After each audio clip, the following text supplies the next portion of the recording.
Esto es una colaboración entre Diario del País y Jorge Chalhub Podcast, un espacio donde nos enteramos de lo que nos importa y lo que nos entretiene de los candidatos a las elecciones presidenciales y congresuales de este 19 de mayo.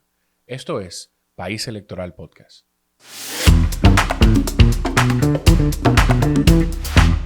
Liz Mieses, ¿cómo estás? Bien, Jorge, ¿y tú? Bien, feliz de tenerte en País Electoral Podcast.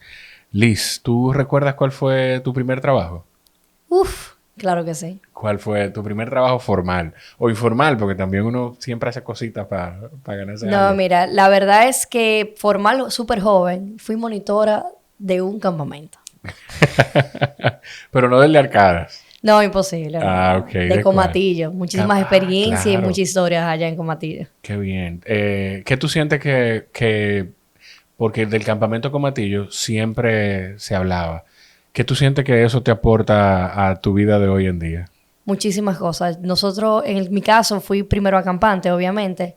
Y la verdad es que las vivencias y las historias que vimos en Comatillo son memorables para toda la vida. Y a raíz de esa cercanía con todos los amigos que pudimos cosechar, yo creo que se ve reflejado también ya en la vida adulta. Esa amistad, hermandad con muchas personas.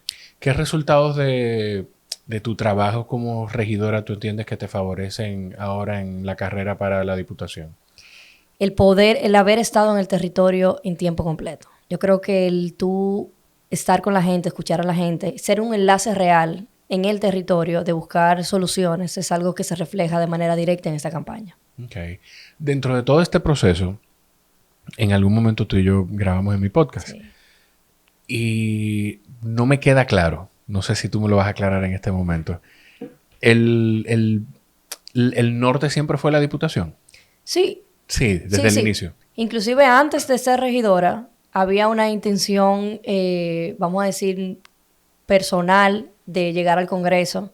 Y yo soy una mujer que creo mucho en las etapas. Creo que me vislumbré desde el primer día como regidor y después poder escalar un escalafón más de la política, que obviamente es el Congreso. Ok. ¿Y eso te va a convertir en una diputada municipalista? Completamente. Completamente. Yo creo que el Congreso necesita darle más valor a la municipalidad y que vía el Congreso, que es donde se legisla, que se hacen las leyes y se refuerzan las leyes, nosotros tenemos que abogar por una municipalidad más fuerte. ¿Por qué? ¿Por qué tú sientes que es tan importante desde el Congreso estar más pendiente de la municipalidad? Mira, yo tengo que reconocer que la verdad es que yo en estos 4 años me he enamorado de la municipalidad. La municipalidad es el gobierno local, el gobierno más cercano de la gente y es lo que le lleva a la gente una calidad de vida inmediata en el día a día y en todo el alrededor. Y a raíz de eso te puedo decir que nosotros debemos de reforzar la municipalidad porque al pasar de los años, en vez de centralizarlo, lo que ha ido descentralizando de todos los ayuntamientos. Y cuando tú descentralizas, que le quitas fuerzas o poderes a los ayuntamientos, tú también le estás quitando calidad de vida a la gente. Yo creo que precisamente la ley 176-01 nosotros debemos de reforzarla y tengo un compromiso claro con la municipalidad dentro del Congreso reforzando esa ley. ¿Cómo te sentiste con el papel que jugaste en los debates del CODES? Mira, la verdad tengo que decirte que medio me apreté. Llegué con una expectativa que cuando llegué, que vi el público en vivo, más el público, primer debate formal Claro. que yo participo. Y de hecho, me parece que tú fuiste el primer debate, o sea, tú participaste en la primera transmisión de todos los debates. Correcto. La verdad es que me apreté como ser humano al fin que uno es. Yo tenía un sinnúmero de, vamos a decir, de abundar en diferentes temas que me tranqué y lo que traté fue de dar lo mejor posible. Pero sí, obviamente me puse nerviosa. Pero tú sabes que no se te vio nerviosa. No, Se pero te vio... yo sí estaba. Y eso no será quizás ese mismo exigirte un poquito más de lo que la gente está viendo. Pero yo creo que eso es natural del ser humano. Y en el caso de uno, que uno es político y que uno ya al ser político se expone mucho, yo creo que es parte natural de nosotros los políticos querer exigirnos más de lo que... Bueno, llenar las expectativas de todo el mundo, incluyendo la de uno de manera particular. Yo creo que eso es natural y es válido. Tú estás muy en el territorio, así le llaman. Sí. Tú estás muy en el territorio y dentro de ese proceso de estar en el territorio, pues están los mano a mano, los trabajos de campaña, pero también el trabajo de tu regiduría. ¿Qué es lo más rico que tú te has comido, que te hayan brindado en uno de esos mano a mano? Mira, yo tengo que decirte que quizás la experiencia a nivel gastronómica de estar en los territorios han sido dos que la tengo muy clara. La primera es unos mofongos. Un mofongo. Sí. Yo no soy o no era muy de mofongo, Claro. hasta que probé los mofongos de la yuca. El mejor mofongo que yo he probado en mi vida entera. O sea, Sí. una cosa increíble. Y los recomiendo abiertamente. Aquí hablan de los mofongos mocanos, que son muy buenos, sí, es verdad, pero no han probado lo de la yuca. Y eso me despertó el ser amante del mofongo, precisamente con el mofongo de la yuca de Naco. Y la otra historia es, ahora que pasamos Semana Santa, es de la habichuela con dulce. Sí. Yo nunca he comido habichuela con dulce. O sea, eso no pasaba por mí. No era algo Tú que no yo... salías, tú no pedías habichuela con dulce. Prepárenme habichuela con dulce. No, porque yo creo mucho que la comida debe ser o salada o dulce. Entonces, yo como que no. Y la verdad, tengo que decirte que desde el año 2019 Sí. me he convertido en una catadora de habichuela con dulce. Qué bien. Precisamente en Semana Santa hubo un día que teníamos literalmente una competencia de habichuela con dulce. Probamos 7 diferentes, de 7 sazones diferentes. Y es simpático porque son cosas que uno conoce también por la política, que quizás si yo no hubiera tan comida, hubiera seguido siendo apática Claro. de la habichuela con dulce. Claro. Y ahora también es parte de mi menú, vamos a decir, de los que me gustan. Tú sabes que dentro de estos 4 años de alcaldía y de tu trabajo como regidora, pues siempre te hemos visto muy cerca de la alcaldesa. ¿Tú tuviste la conversación con ella antes de optar por la diputación? Mira, yo he tratado de estos 4 años, la verdad es que yo me he identificado mucho con el trabajo de Carolina y me siento orgullosa y le doy gracias a Dios de que fui regidora en una gestión con Carolina. Y sí, la verdad es que yo cada paso que voy a dar siempre le pido asesoría y que me dé su opinión con referencia a eso. ¿Y cómo fue esa conversación? Digo, lo que se pueda compartir, no sé. No, bien, sumamente bien afable. Obviamente Carolina siempre impulsa a uno a dar un paso adelante, un paso, vamos a decir, para buscar mayor beneficio, mayor bienestar. Y tengo que decirte que Carolina ha creído mucho en mí. Y cuando le hablé de la diputación, estuvo del primer momento de acuerdo y me dijo que sí, que eso era algo que iba a traer beneficio para la circunscripción y para la capital también. ¿Qué aprendiste con ella que sientes que puedes llevar a la Cámara de Diputados? Mira, en el caso de Carolina, la capacidad de trabajo que tiene es algo que uno debe de tratar de imitar o de replicar. Carolina, recuerdo que el 24 de abril del año 2020 terminamos la juramentación. Obviamente estaban en pandemia con el país completamente cerrado. Nosotros nos dirigíamos ya cada uno a su hogar y Carolina dijo, bueno, señores, nos vemos. Y salió, de repente entra vestida de blanco y sale del despacho en jean y con una chaqueta amarilla y arranca para la calle. Y a mí me llamó mucho la atención porque ya viniendo de un proceso de campaña muy tedioso por el mismo tema de la campaña, pero también del coronavirus. Y ella precisamente ese día, que lo ideal hubiera sido quizá irse a su casa a descansar un poco, ella salió para la calle. Y yo creo mucho en la capacidad de trabajo. Y en eso le reconozco a Carolina y le reconozco al presidente de la República ese nivel de capacidad y ese compromiso que tienen con tanto la ciudad como el país, pero un compromiso en acciones, no en palabras. Y yo he tratado de replicar eso. He tratado de mantenerme en los territorios, de estar con la gente y que a veces uno no puede, hay temas que uno no lo puede resolver. Pero el simple hecho de tú tener el trato y de tú estar cercano a las comunidades y a la gente, te da un beneficio con ellos de que la política está cambiando y que la política hay que humanizarla más. Y precisamente eso es lo que yo puedo replicar de Carolina Mejía. Eso es, mencionaste también al presidente de la República, sí, que junto con José Ignacio Paliza y otras personas más son las figuras más importantes dentro del partido. Correcto. Del liderazgo del partido, ¿verdad? Entonces, dentro de tu liderazgo dentro del PRM, ¿qué crees tú que quienes de alguna manera te ven como ejemplo pueden replicar de ti? Mira, ahí te digo también que el nivel de trabajo. Yo conversaba con una persona que yo no tengo mucho tiempo en política. O sea, yo no tengo una trayectoria política. Yo inicié a militar de manera directa en el año 2018. Y ahora lo que yo sí te puedo asegurar algo, que a partir del año 2018 que decidí estar en política y participar directamente, yo no trabajo 8 horas. Yo trabajo 14, 15, 16 horas. Y ese nivel de trabajo es lo que me ha permitido quizás adquirir los logros que hoy por hoy puedo decir, tengo en una hoja de vida clara a nivel partidario, a nivel político y también como funcionaria pública. Yo creo que eso sería algo que las personas que se adentren en política hoy pueden replicar, lo que es que cuando uno no tiene la trayectoria o no es hijo de o sobrino de, uno tiene que trabajar el doble, a veces hasta el triple. Claro. Pero tiene sus beneficios. Yo creo en el trabajo. Tú dices que no vienes de la militancia política de muchos años. No. Pero de alguna forma el trabajo social es política. Sí, claro. Y tú vienes de trabajo social. Pero la vida es política. Claro. Te digo que no vengo de militar directamente en un partido, levantarle la bandera a un partido. Pero sí, obviamente yo vengo del trabajo social. Nosotros con una fundación que teníamos, hicimos mucho trabajo aquí precisamente en la capital, que fue lo que permitió que hoy yo esté en política, porque al final del día uno se da cuenta de que por más fundaciones o trabajo social que uno pueda llevar a cabo, los cambios se hacen vía la política. Claro. Y no solamente levantándole un cartel a un partido político, sino uno siendo parte de las tomas de decisiones para generar esos cambios. Si tú no estuvieras en política, Elija, ¿a qué te dedicarías? Te digo la verdad, yo no sé. No, te lo digo honestamente. Yo antes de entrar en política fui emprendedora, tuve restaurante, tuve salón de eventos, tuve un sinnúmero de cosas que a nivel de negocios como tal, quizás estuviera emprendiendo algún tipo de negocio, pero decirte uno estaría siendo mentirosa. Claro. Tengo mucha afinidad con algo, que sí, inclusive empecé a estudiarlo ya después de adulta.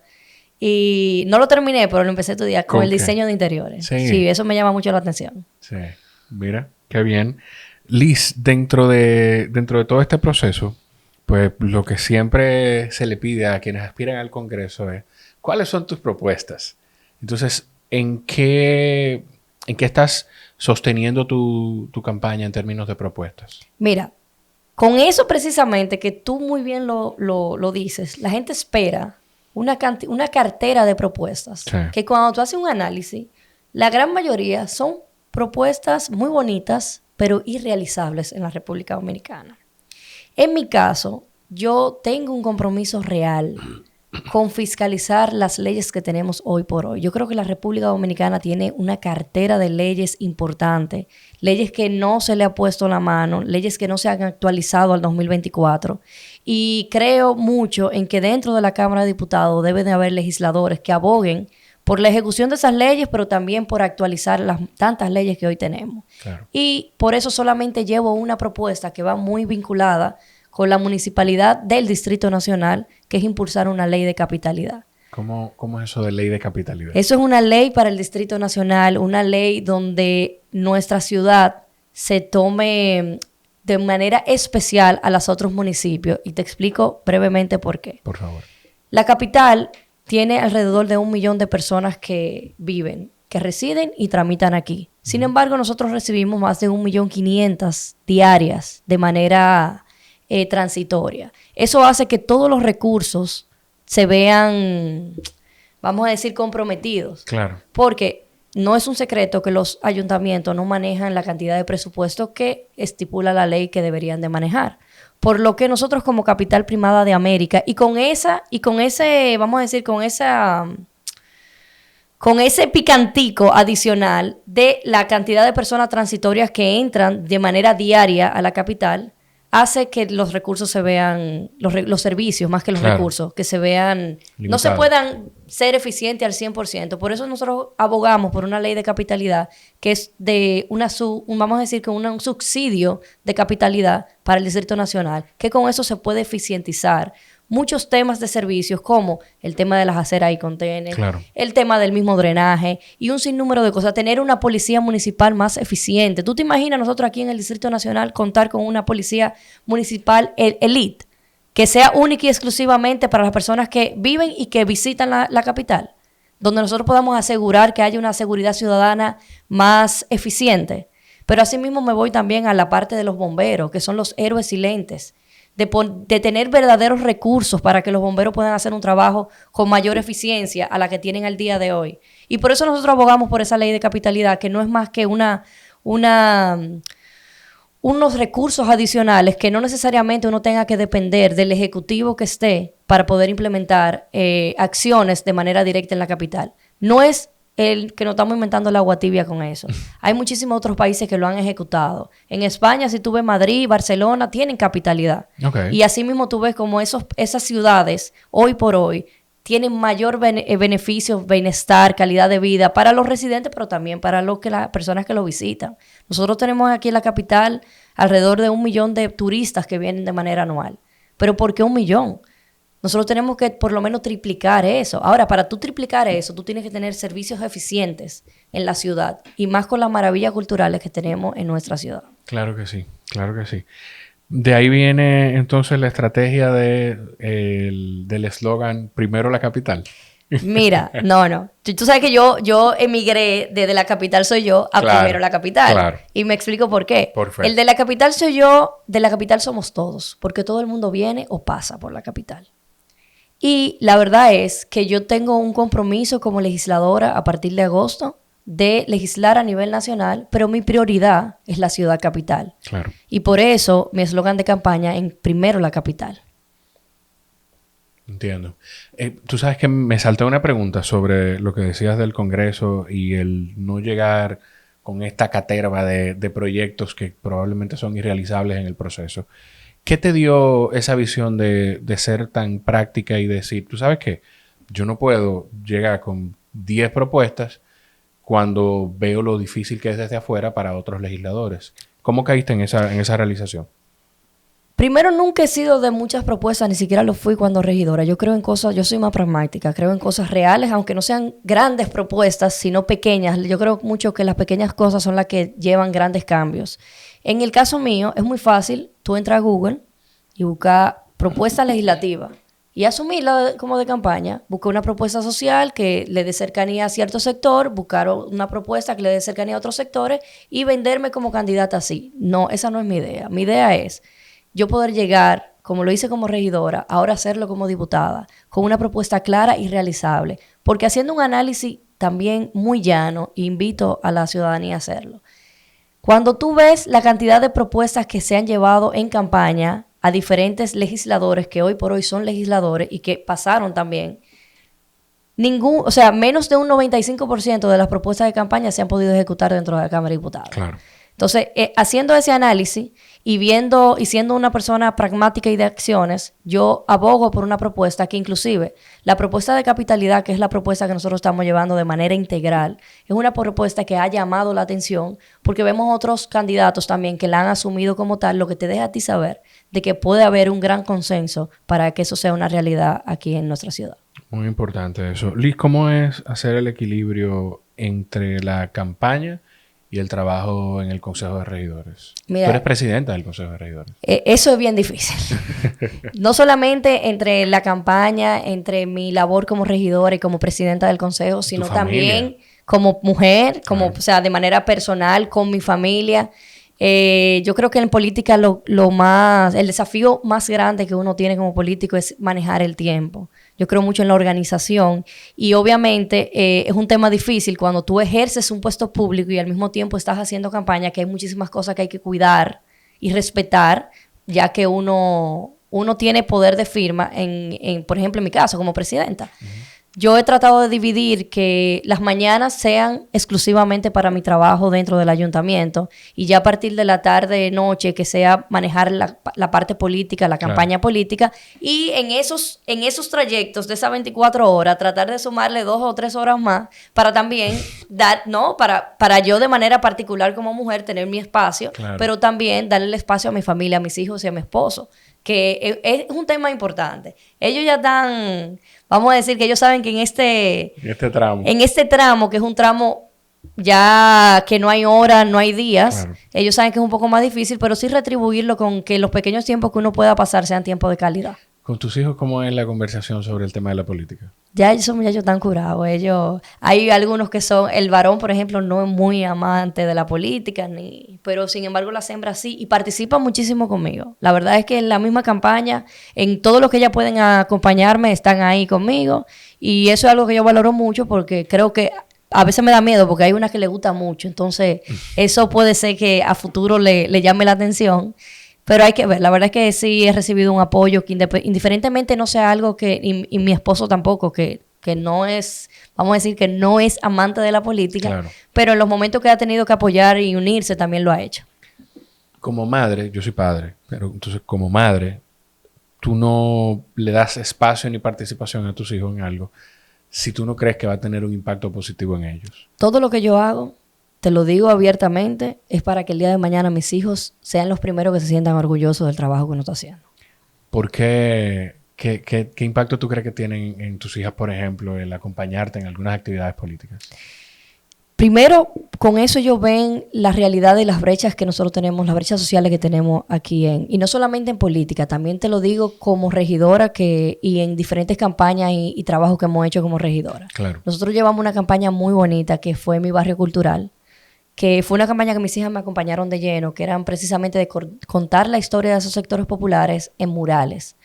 Y al mismo tiempo que ellas pudieron participar de eso y ver cómo la comunidad se adentraba en el proyecto, pero también ver las realidades que se viven en la capital y en todo el país, pero en el caso mío en la capital, de cómo hay una torre que el metro cuadrado cuesta $2,500, al lado hay un sector popular en medio de todas esas torres que la realidad que viven no es la misma que se vive en menos de 15 metros. Claro. Entonces, yo creo que eso es importante para que ellas también puedan valorar y tomen responsabilidad de las realidades que se vive aquí. Mira, sobre primero la capital, me faltó preguntarte sobre eso. ¿Qué tanto es inspiración en Peña Gómez eso? Mira, tú sabes que cuando nosotros iba a ser o primero la capital o la capital primero, que fue lo que me llamó. Y tengo que reconocer que también cuando yo oí el primero la capital, yo misma me identifiqué con primero la gente. Porque al final del día es un discurso que llevaba José Francisco Peña Gómez, es un discurso que particularmente Liz Miese he tratado de llevar también de manera directa. Y por qué no enlazar esos dos eslogans, esos dos discursos, que al final del día lo que buscan es llevar bienestar y calidad de vida a la gente. Sí, obviamente vamos a decir que hay una complejitud, una sinergia entre primero la gente y primero la capital. ¿Qué tan complejo es, Liz, el financiamiento de una campaña? ¿Cómo tú te haces para poder financiar la campaña? Eso es un tema interesante, Jorge, porque aquí mucha gente piensa, no, que si tú vas a aspirar a diputada, tú tienes que tener tantos millones de pesos, que se va un dinero, que cómo ustedes lo van a retribuir. Eso yo creo que le pasa a las personas que salen 3 y 6 meses antes de hacer campaña. En mi caso, que he podido tener acercamientos con las comunidades, con la gente de mi circunscripción, que he tenido 4 años de un trato directo con cada uno de ellos, te puedo decir que me he economizado mucho dinero de publicidad. Obviamente, uno como candidato, uno tiene personas que sí apoyan, personas del sector privado, de la misma parte política, que sí quieren colaborar y a veces le hacen colaboraciones a uno de... Bueno, nosotros ahorita nos vimos con una amiga de por medio que tú sabes que yo le dije, ¿dónde está mi gorra? Y obviamente sí, hay un escenario que uno pide colaboración y mucha gente también se integra en colaborar para la campaña. Pero sí yo te puedo asegurar algo. El político que de verdad tiene vocación de servicio y que hace una campaña no del momento, no de 3 y 6 meses antes de llegar a las elecciones, que hace una campaña de tiempo completo, la lleva más suave a nivel económico. Porque en vez de tener que comprar, ya tiene una cercanía creada con la gente y por afecto, por afectividad, esa gente te premian con su voto. ¿Qué te llevas tú a modo personal del trabajo como regidora para el Congreso? Yo quiero replicar, Jorge, mi trabajo, lo dije anteriormente y lo voy a repetir y lo voy a seguir repitiendo. Mi trabajo como regidora de manera ampliada como congresista. No es que yo voy a llegar al Congreso a ser solamente una congresista de que me vean en una pantalla. Yo quiero mantenerme en los territorios. Yo creo que la única forma de uno poder legislar y fiscalizar para buscar el beneficio de los dominicanos es conociendo y estando en los territorios. Yo creo que la experiencia como regidora ha sido una experiencia que yo no la cambio por nada del mundo. El aprender hasta de una junta de vecinos, como de un policía municipal o una persona de espacio público, lo que llena a uno de aprendizajes de cómo poder dar un paso hacia adelante y buscar que esas comunidades, que esa demarcación se genere mayor bienestar. Como regidora, te puedo decir que he aprendido mucho el tema también de los consensos dentro de la sala. Son órganos colegiados igual que la Cámara de Diputados, y poder llegar a tener acuerdos con colegas de otros bloques que no necesariamente tengan la misma ideología o la misma forma de trabajar que uno, pero poder consensuar y llegar a acuerdos para beneficio del colectivo, yo creo que ese es el mayor aprendizaje que puedo llevar a la Cámara de Diputados. ¿Alguna exhortación final o alguna motivación para que quienes están escuchando o mirando País Electoral Podcast se motiven a votar por ti? Mira, yo creo que más que una motivación personal es que a todas las personas que sintonizan, que nos escuchan, de que identifiquen a los quienes van a representarlo, identifiquen a los candidatos, vean su hoja de vida, vean el nivel de trabajo que han podido desarrollar, vean sus propuestas, que sean propuestas realizables, y que en base a eso pueden identificarse con Liz Miese y votar en la casilla número 3 del Partido Revolucionario Moderno. @Liz Miese en todas las redes sociales. En todas. Gracias, Liz. A ti por la invitación.